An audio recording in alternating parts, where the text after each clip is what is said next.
Welcome to Habib Talks, an initiative by Habib University, and this is a platform that is there to encourage conversations, curate conversations about profound ideas, crises that center around us, historical, developmental, economic, political, or what we call as polycrisis, but more importantly, how is it impacting our world, and what are the implications for our own region and for Pakistan.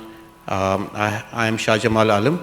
I'm currently an interim associate dean for undergrad education and accreditation, also an associate professor and founding faculty of computer science program at Habib University. Today we are honored to welcome four of our very esteemed guests, academics who have done some significant contributions in their own field, also have a very good insight about how undergrad education is to be taught globally. May I introduce these four guests. They are here on our campus as part of the external review for our flagship Habib Liberal Core, and they've been meeting different stakeholders. They have met faculty, students, academic leadership, and helping us to review and possibly revise our curriculum. With that, may I introduce our panelists.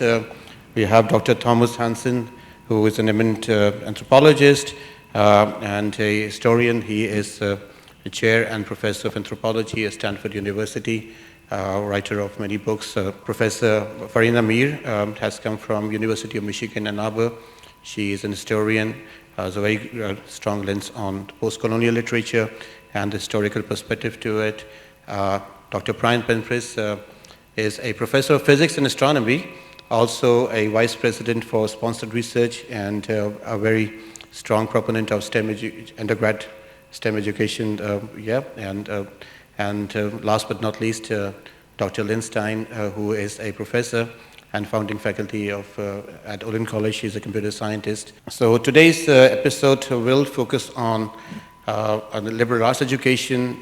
We'll be talking about the liberal curriculum at Habib, but more importantly about how undergrad liberal arts education is shaping the world, what is happening around from your own experience, how students are actually being taught and assessed, and also new practices about teaching and innovation in pedagogy. So except for Thomas, the three of you are visiting Habib for the first time, and I would like to ask Dr. Lynn Stein first about your experience so far at Habib, what inspires you to be on our campus, and just a few words about your experiences so far, and then we'll go next with Dr. Brian Penpris. It's a great pleasure and an honor to be here at Habib. I've been working with Habib now for the past year, but also had heard about Habib in its very early, maybe not even founding days, when your president came to visit my campus to learn from us about our experience of starting a new institution, and the vision that you have of why this is an important thing to do, why this is an important thing to do in this place for this nation, are incredibly compelling, and what you've built in the last 10 years just blows me away. It is so wonderful to see the living, breathing institution, which is absolutely doing what you said you aspired to do, to create true liberal education in this context. And the meetings that we've had today, including maybe most significantly with your students, demonstrated how articulate and how self-aware and how reflective the people you are educating are for the future of Pakistan. Thank you, that's very encouraging. I'll come back to you about your impressions. Dr. Brian Penpris, you also a co-author for this book with 𝗧𝗵𝗵𝗏𝗧𝗔 on the global south and the universities, the new universities, and you've been having this comparative study about different universities in the global south. Habib is a new university, as Dr. Lynn was saying. We just started our 11th year. So maybe your impression about how these new universities are coming up, and then how do you place Habib in that context? Maybe that would be useful. Thank you. Well, we have been studying universities like Habib, and my co-author and I wrote a book, The New Global Universities. We had a New Global University Summit where your president attended and so eloquently talked about the mission of this institution, the idea of epistemic reparation, its role in healing the nation, healing the people and the planet, really. And it's in the context of a wave of reinvention of liberal arts in the context of the cultures of the global South, and in so doing, articulating the culture, the values, the history, and the riches of these countries in this post-colonial way, and having education be a tool for liberation of the nation and the students, and as it enters into a new era. So it's such a hopeful development to see this university take flight, and I'm just thrilled to be here and to see how much has been accomplished. Thank you. Since you mentioned the post-colonial, and in our documents we like to call, and obviously we're talking to the faculty, that our liberal arts curriculum is a post-colonial liberal arts curriculum. Dr. Farina, maybe your impression about Habib, your experience so far. Yeah, no, thank you. Thank you so much for having me. It's such a pleasure to be here. One is, it's just a remarkable feat to build a university from the ground up. And to walk your halls is to see this vibrant, kind of thriving place, and to reiterate what Lynn was saying, to speak with your students is really quite humbling. They're so articulate and so self-aware, which I think speaks to the quality of the education that they're getting. What I appreciate about the Habib Liberal Core and the curriculum that you've established is really the intentionality, the careful intellectual work that's gone into thinking about what constitutes a post-colonial liberal arts education, which clearly has studied broadly, globally, what is happening, taken best practices, and then applied them to a Pakistani context and anchored them in its Pakistani context. And that's not an easy feat. So, and I know it's a work in progress, as education always is, but even having the constant self-awareness that this is an evolutionary process and that the curriculum itself has to evolve with the institution is, I think, kind of, for me, it's a symbol of what Habib is trying to do, and I'm greatly appreciative of it. So thank you. University's motto is about the worth of every human being is in their thoughtful self-cultivation. And as educators and academic, I mean, one of the things that we say, how do we realize this idea of thoughtful self-cultivation for me as an academic is to have this, continuous feedback process of reviewing my practices as a teacher, my curriculum. That's important for me, getting peer feedback. And Dr. Hansen, you've been here before. You were here in 2016. I remember when we were only 2 years at that time. The core had just established, and we were also establishing our curriculum. Now coming back in 2024, and part of also leading this wonderful panel of experts on curriculum review, but also about the importance of having this curriculum review as part of our own betterment and this thoughtful self-cultivation as a continuous process of improvement, our pedagogy. Yeah, thank you very much, and it's lovely to be back at Habib. I've actually been associated with Habib since it was a PowerPoint presentation that I heard at Stanford University, and I've seen it as a building site and now as a fully evolved, flourishing institution. So it's very inspiring to see that, and it's very lovely to meet the students. And I met the students before, and I am, as always, very impressed with the quality of your students, and I agree with Farina that it speaks to the quality and thoughtfulness of the curriculum and the teaching going on here. I'm very happy that we are doing this external review. When I was asked to chair this, I immediately said yes, because I think it's a very important part of a university culture anywhere, to have these external reviews where you have outside eyes that come and can tell you some hard truths, sometimes things you do not see yourself as you're busy building up and maintaining and expanding your program. And these reviews can give voice to people who maybe not always feel heard in the everyday operation. They can give perspective. They can become documents, insights that play a role for many years going forward. So this is our ambition, our not so humble ambition, maybe, to help you get to the next steps of Habib and make this university even stronger than it is at this point. And we're looking forward to your review and feedback. I'll come again to Dr. Lindstein. And so let's talk about your own institutions and your experiences. And I want to start with Dr. Lindstein. Olin College is a renowned college for engineering, and you have 3 majors in engineering that you offer at Olin. But you also have a very strong curriculum when it comes to entrepreneurship, about students learning about courses from social sciences and humanities. And I would like to know about how Olin integrates the curriculum, the concentration that students have to take it from their own major, but also about their learning about history and the social sciences, especially about entrepreneurship.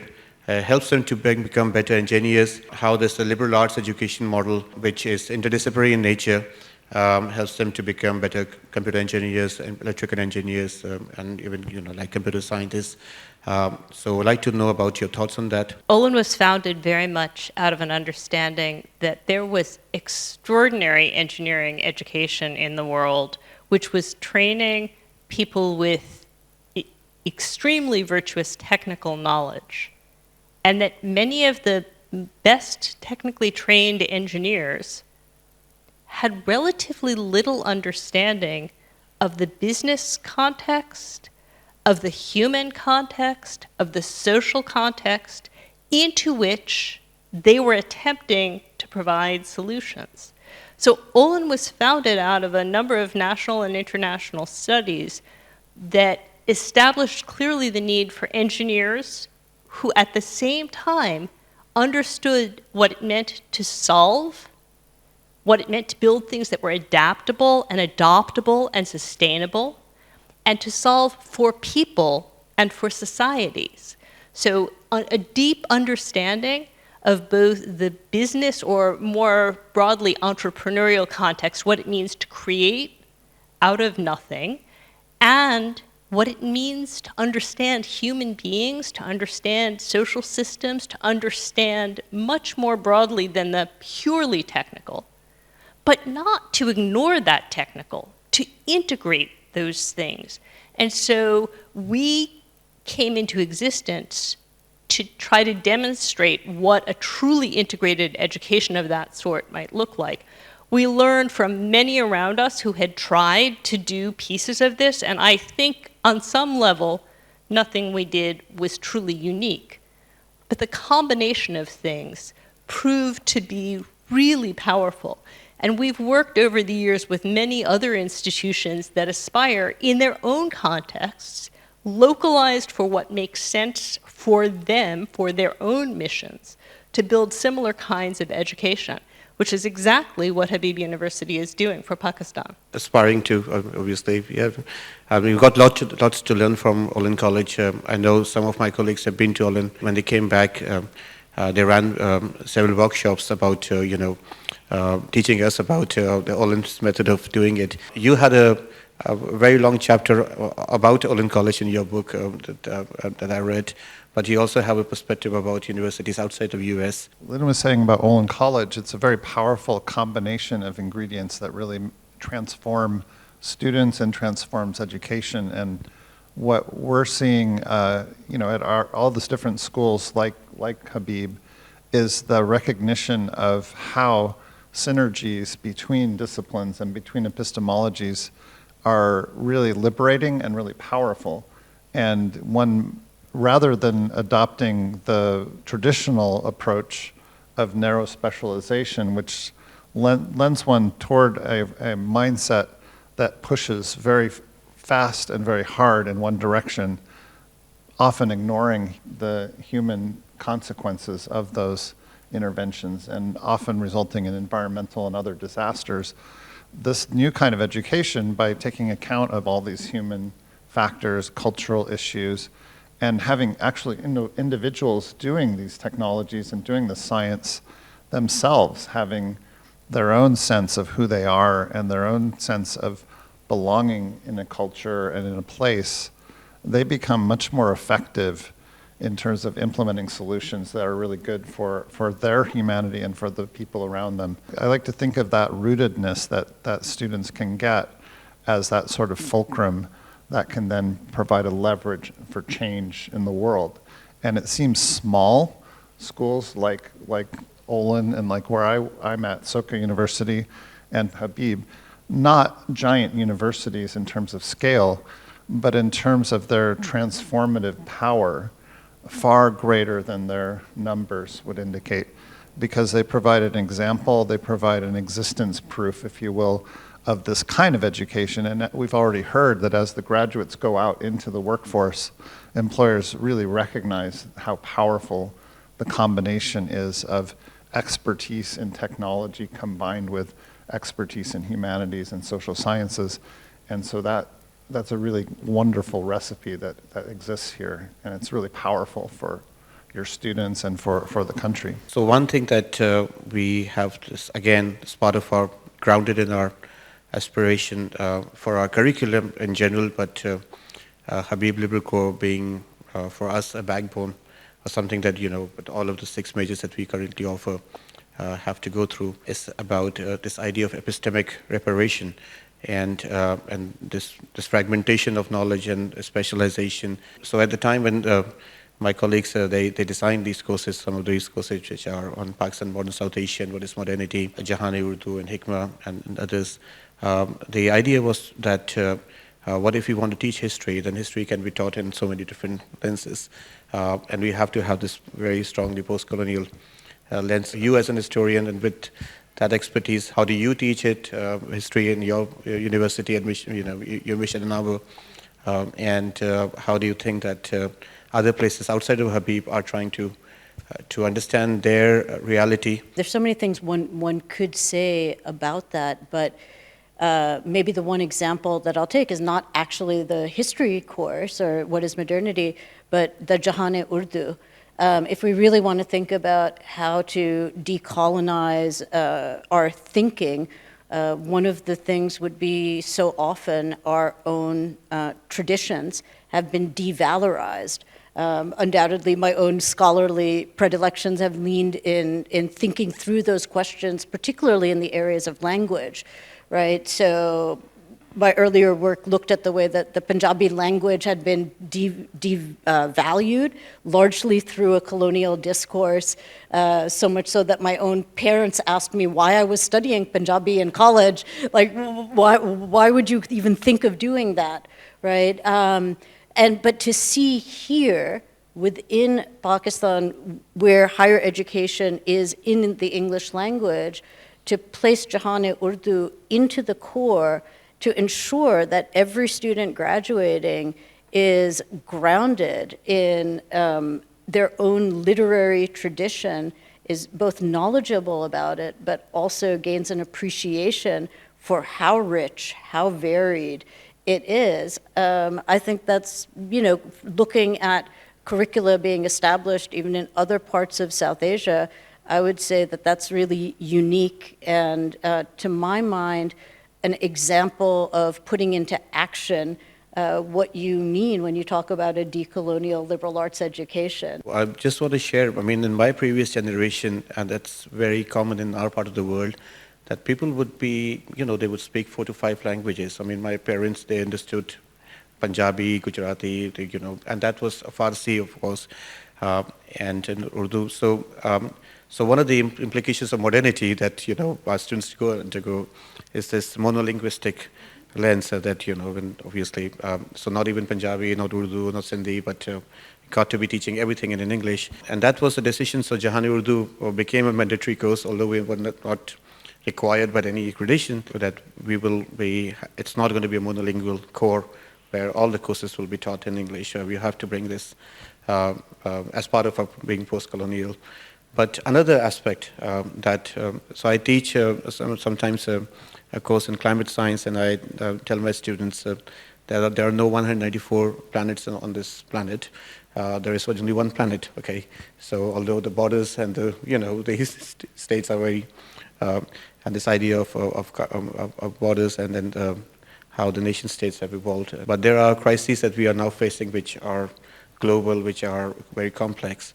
So how do we deal that? The challenges we face in the world require a global perspective. I teach in the US, and I think the biggest problem we face is the problem I also see in a country I study, which is India, which is a sort of the myopia of large countries, that you think that your country is big and powerful and diverse enough to constitute more or less a world that is also a horizon within which you can think. And nothing could be further from the truth, right? In the US, we constantly struggle with making students interested in learning languages other than English, except their ancestral languages they may have come with if they are recent migrants. And we constantly struggle to make them interested in the larger world and make them, we have all these programs and taking them abroad and so on and so forth. And everybody wants to go to Europe because it's safe and so on and so forth. So this is a peculiar, it's a big problem, it's an American problem, but it's very consequential.